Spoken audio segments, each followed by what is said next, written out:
Hi, it's Jen from Beauty Junkie in London. I'm going to do another quick weekly roundup video of products that I've been really liking this week. It's mostly a combination of some skincare stuff and makeup. I'll start with the skincare bits, but I'm going to do a full sort of what's my current skincare routine post on the blog soon. So this is just a bit of a sort of teaser of what I've been using. First up, I've been really loving this Olay Aqua Eye. It's basically just an anti-aging eye cream, but it's just really, really nice and light. So if you're, I guess, in your 20s or something, and you're quite, you sort of want to start using an eye cream, but don't want to use anything too heavy, because a lot of eye creams can be a little bit heavier. This is a really good one. It's a tiny little dot of it there. But yeah, it's pretty much just like a gel, really, really light. It's really refreshing. So I've been finding myself using this in the morning and in the evening as well. If I come in from work or something and my eyes feel a bit tired from being in front of a computer all day, I'll sort of tap a little bit under my eye and it just feels really, really freshening and lovely. Really good at keeping the eye area moisturised, which can be one of the main sort of reasons people look like they've got fine lines, where it's actually just a bit of dehydration. So yeah, really loving that. There's actually another thing from the Aquaphysics Olay range that I've been liking, but I'll talk about that more in the skincare blog post that I'm going to do. Two products I'm sort of half talk about them together. They're from First Aid Beauty. These products, they're weird, like this, the packaging. I always think it looks a bit like there's a product that I can't remember what it's called, but it was used to clean silver, I think. It just looks really like quite industrial, almost like a bit medicinal, I guess. But yeah, basically there's the Ultra Repair Cream, Intense Therapy, and also the Face Cleanser. The reason I like both of these is that they're just complete simple products, like really, really basic. I've been having a bit of a breakout on my face recently, so I decided to, I just wanted to really go back to basics, stop using anything heavy, and face cleanser. Yeah, it's just really, really, it's a nice sort of pearly cream texture, I suppose. I'll pop it in my hand if you can see. So it's like quite creamy, but it just lathers up really nicely, rinses off clean, just leaves the face clean. It's really, really basic, but just does the job of getting rid of makeup. Well, I usually do like a pre-cleanse with, I'm currently using Dermalogica's Cleanse Off Oil, just to get rid of most makeup, and then that is a sort of proper deeper clean. Yeah, so just rub it in, goes really foamy, and then scrub it off, and it's really, really nice.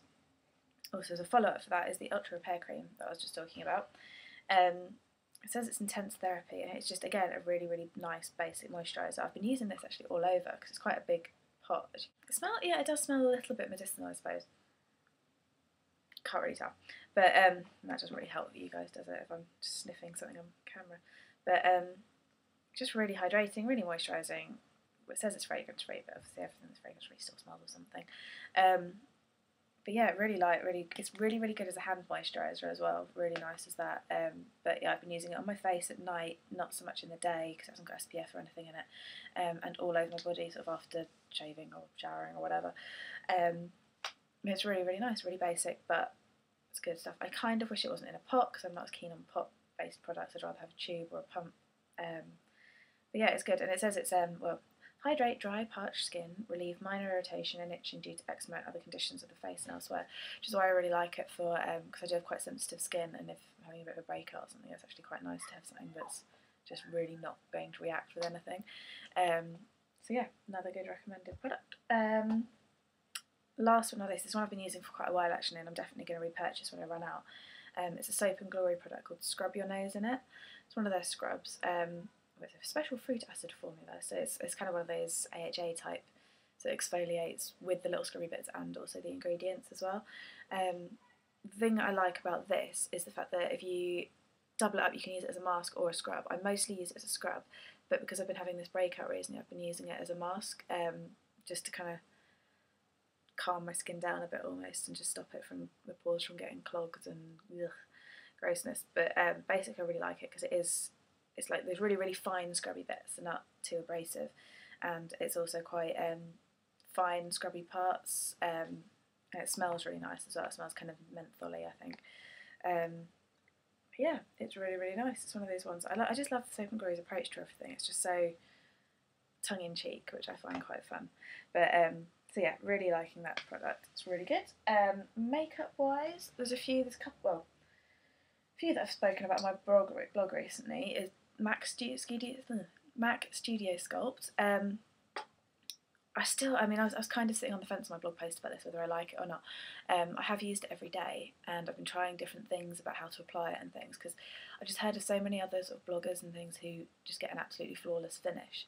But I just can't seem to quite do that. I don't know why. I mean, I think it's maybe when I don't like the feeling of wearing too much makeup, so when I apply it all over, it feels a bit too heavy. So this, but I am liking it. So saying all that, I do really like it. But something about the tube I really like. I like the size of it. It's perfect for handbags. But basically all I've been doing to apply it is I'll put like a sort of pea-sized amount on the back of my hand, and I'll use the e.l.f. flat top buffing brush to just sort of buff it in all over, and then dust over a tiny bit of powder on T-zone to set it. I find that if I use any more than that, it feels a little bit heavy on my skin, and it feels like it's going to be a bit greasy and sort of silicone-y, I guess. If you've got any tips on how to apply it that work for you, I'd really love to hear them, because I'm still not really sure I'm getting it right, and I'd like to think that I could get a better finish from it from what other people have been raving about it for. So if you do have any tips on how you would apply it, then that'd be really, really great. So please just sort of put a comment below or something and let me know, or comment on my blog post, whichever works for you. But yeah, I've been using NC20 MAC Studio Sculpt, using it for about a week and a half now, and I think I really like it. Very non-committal there. Next up is another one I've mentioned on the blog. It's from the Nars new winter collection, or Christmas collection. The one thing about Nars is that I love the packaging, but look how, like, can you see how grubby that gets? I mean, I've had it since Tuesday, and this has already turned that horrible grubby thing, but I have been taking it everywhere because I absolutely love this. This is the new multiple in G-Spot, as always with their cheeky names for Nars. But it looks like a really scary colour. You can see it's kind of like a really dark red. But I just love the way that this blends out into a really, really nice natural flush. I'll try and swatch it about whether it will work or not. And this is, again, quite a heavy colour. If you can see that, it's kind of, yeah, it's like it is deep sort of wine red, I suppose, but it just blends out really beautifully. I've been loving this just on my cheeks, and also just use it on my lips as well for a bit of colour. But basically the main thing I want to say about this, don't judge it based on the colour you see in the package, because I'm quite pale and I can wear this one and I really, really like it. In fact, I'm wearing it today. I've also got a bit of highlighter over the top. But wearing it today, it just looks really, really lovely and natural. It's a very, very good product. Absolutely love it. So do check it out. I'm just really loving these multiples at the moment, actually. They're really handy because they're just so easy. Another one which I've mentioned before as well is another Nars. It's one of the larger than life long wear eyeliners. Again, this is the one in Madison Avenue, the grey colour. I've swatched this before, but I'll do it again just to be consistent. I've said about the grey before is that I like it for sort of people with blonde hair, I guess, because black can be a little bit too severe for daytime for me, so I prefer something a little bit softer. Brown is fine, but I feel like it's a bit boring almost. Not that grey is the most exciting colour in the world, but I just like grey. It's a bit softer than black. It's great. Last but not least is a bronzer that I've been using, which is basically because when I bought the NC20 MAC, the makeup artist was saying it's probably bordering on the darker side for me, so she's saying that to make sure I stay matched with my neck, to use a little bit of bronzer to match the two up. So I dug out this one, which is from Bourjois. I mean, Bourjois are known quite well for their bronzers, but I just love the packaging of this. Is the main thing I really like, actually, because you can see it's a little compact, but I'm going to do it now. The lid sort of pops up, so you've got the mirror on the top side and then the powder on the bottom. I've got rid of the brush because I never use those, but then the mirror actually like rotates as well, so it's just really, I mean, it's brilliant for if you're travelling at all, because you can just use it, and it's actually quite a decent sized mirror because it's the whole length of this packet thing. So you can kind of angle it as you want. You can keep the mirror on the way out if you want to like pop it down, so it does that as well. It does all wonders of technology. But the other thing is the bronzer is really nice as well. This is the fair colour, or fair to medium.